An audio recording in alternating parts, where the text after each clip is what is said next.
సాధన పరిపక్వం కానంత వరకు, సాధనలో నిష్ట కలగనంత వరకు ఏం చేస్తూ ఉంటాడు? పిలుస్తూనే ఉంటాడు, ఏడుస్తూనే ఉంటాడు. నువ్వు ఎప్పుడు కనిపిస్తావు, ఎప్పుడు మాట్లాడతావు?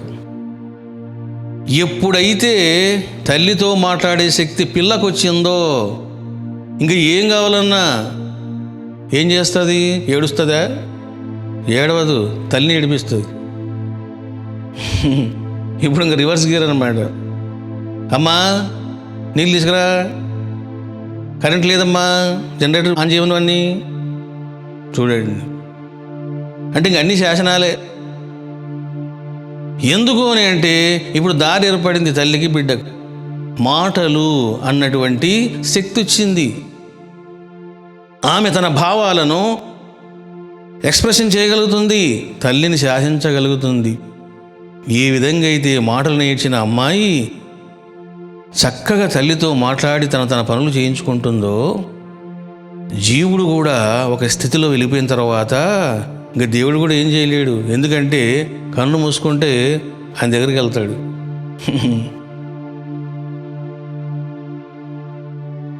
ఆ విషయాన్నే మహర్షి చెబుతున్నాడు.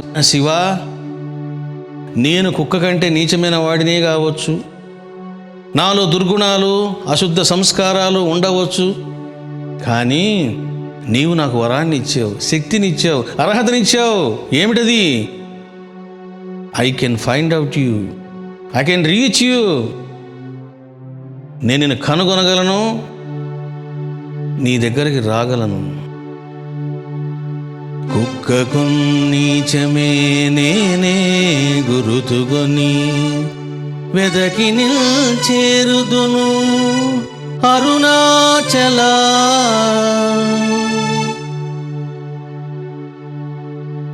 ఈ విధంగా మహర్షి తన యొక్క భావాన్ని చెప్పడం జరిగింది.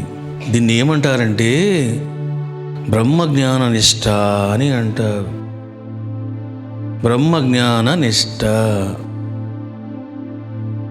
అంటే కొంతవరకే సాధన ఉంటుంది, ఇంకా సాధన నువ్వు చెయ్యవు, సాధనే నిన్ను పట్టుకుంటుంది. చూడండి, ఏమండి నాకు ఈ జబ్బు వచ్చిందండి అని ఒక పేషెంట్ ఏం చేస్తాడు? ఫస్ట్ హాస్పిటల్కి వెళ్తాడు. ఏముంటుందిలే, టాబ్లెట్స్ రాయిస్తాడు, మింగుతాను పోతుంది అనుకుంటాడు. ఫస్ట్ ఏం చేస్తాడు పేషెంట్? డాక్టర్ని పట్టుకుంటాడు. ఆ తర్వాత ఇంకా డాక్టరు పేషెంట్ని పట్టుకుంటాడు.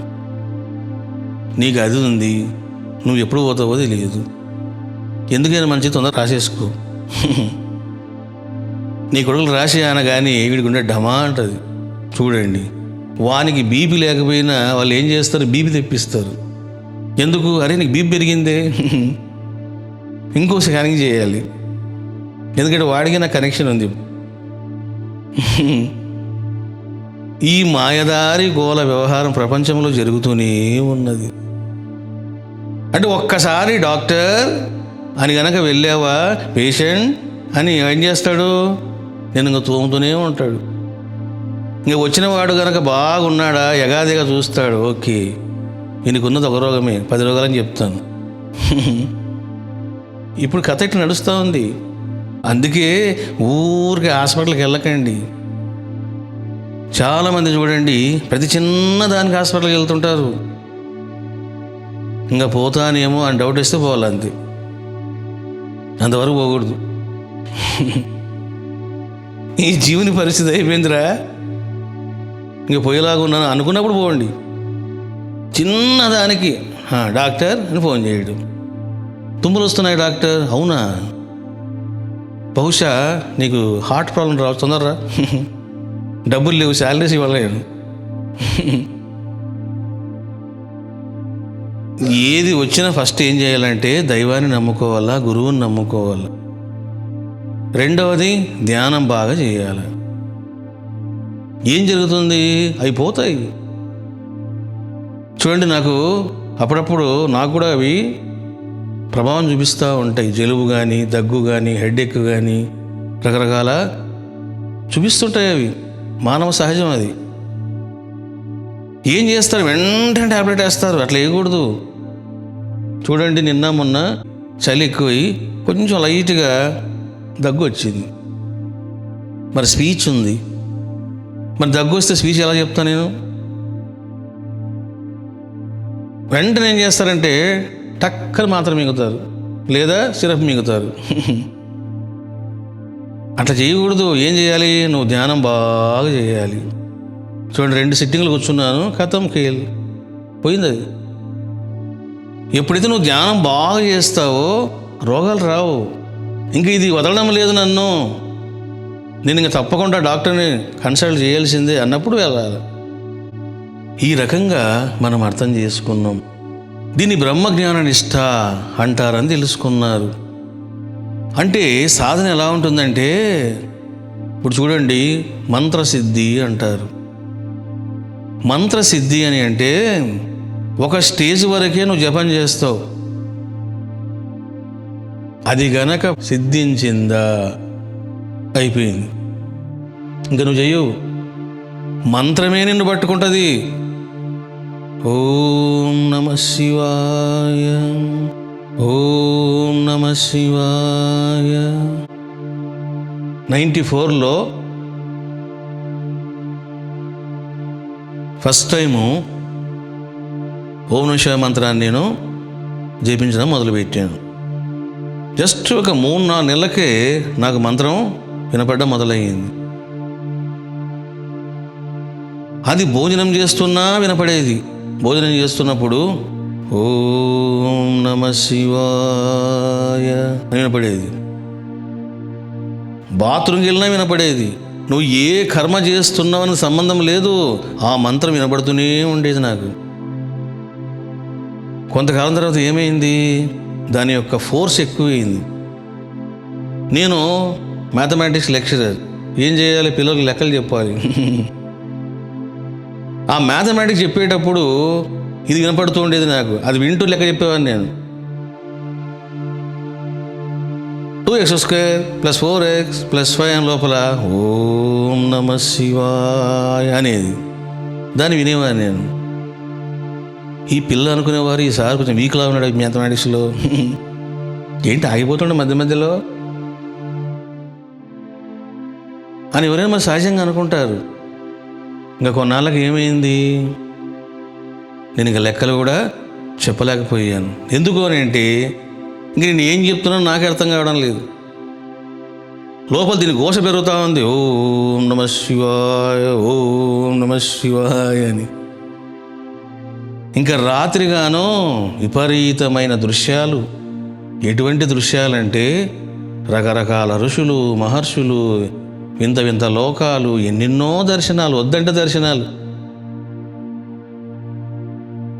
ఎప్పుడైతే బాబా ఎంటర్ అయ్యాడో అవన్నీ నేను ఇంకా స్టాప్ చేశాను. అది వేరే విషయం. అంటే నువ్వు కొంతవరకు మంత్రాన్ని పట్టుకుంటే ఆ తర్వాత మంత్రం నిన్ను పట్టుకుంటుంది.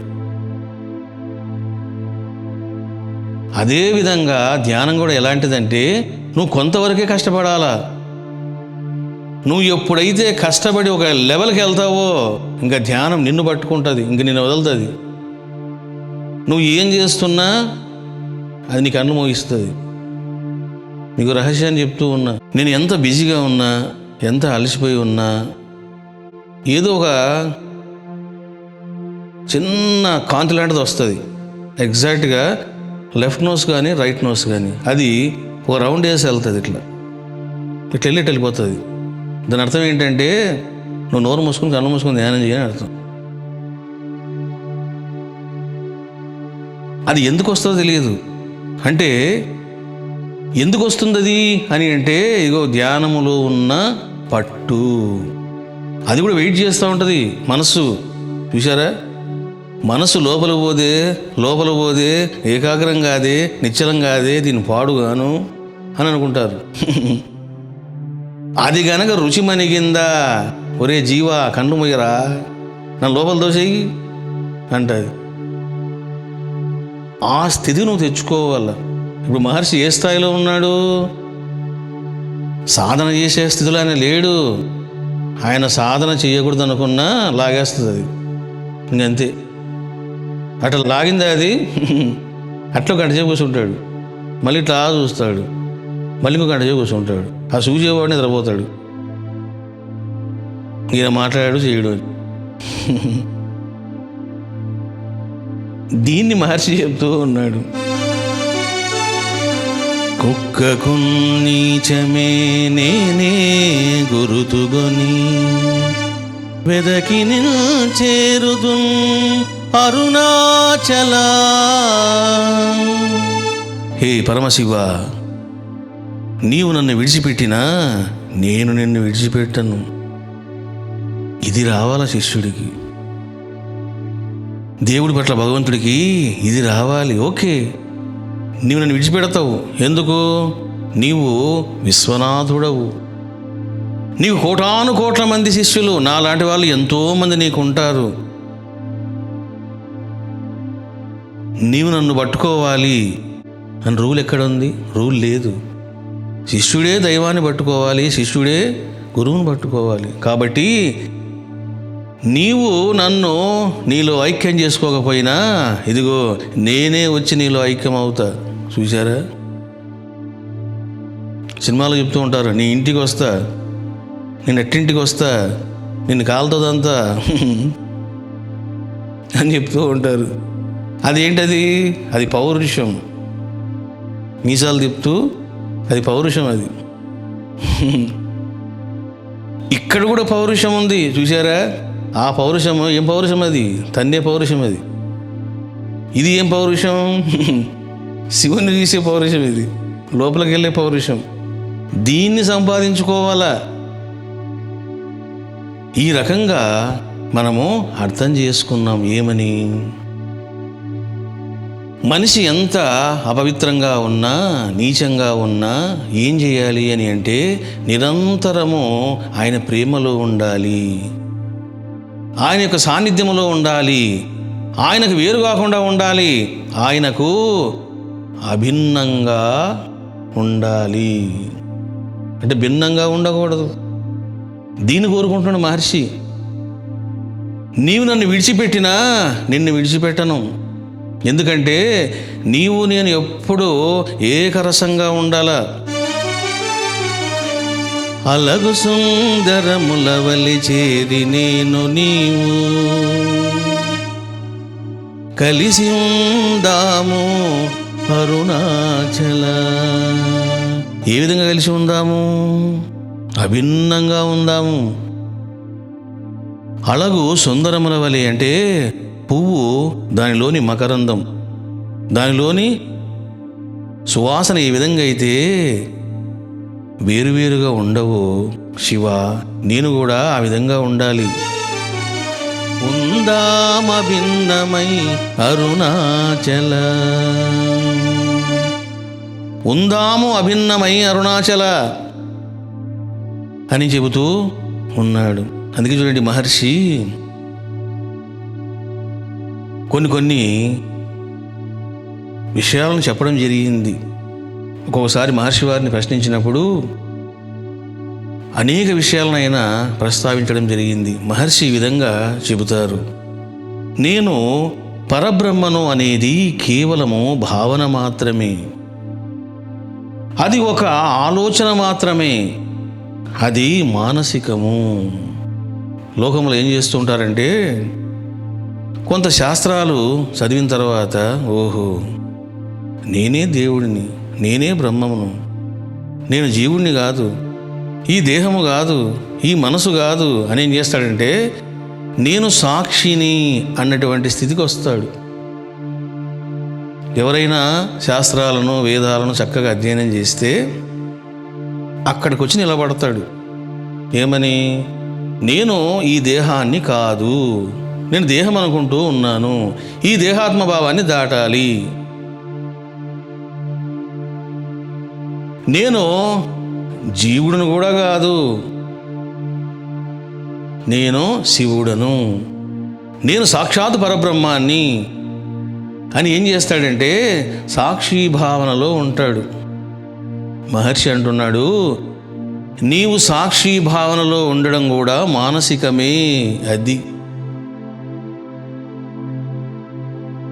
మానసిక భావన వేరు, అనుష్ఠాన వేదాంతం వేరు. అది నువ్వు తేనె తేనె అంటే తీయదనం నీకు తెలుస్తుందా? తెలియదు. నోరు ఎండిపోయి దాహం వేస్తుంది. తేనె కాదు కదా, నువ్వు నీళ్ళు కావాలి అని అంటూ. చూసారా? అంటే నాకు తేనె తేనె తేనె తేనె అంటే దాని మాధుర్యం తెలియబడదు. ఏం చేయాలి? తేనెని తీసుకోవాలి. అది ఆ తేనెను నువ్వు ఆస్వాదించాలి, అనుభవించాలి, భోగించాలి.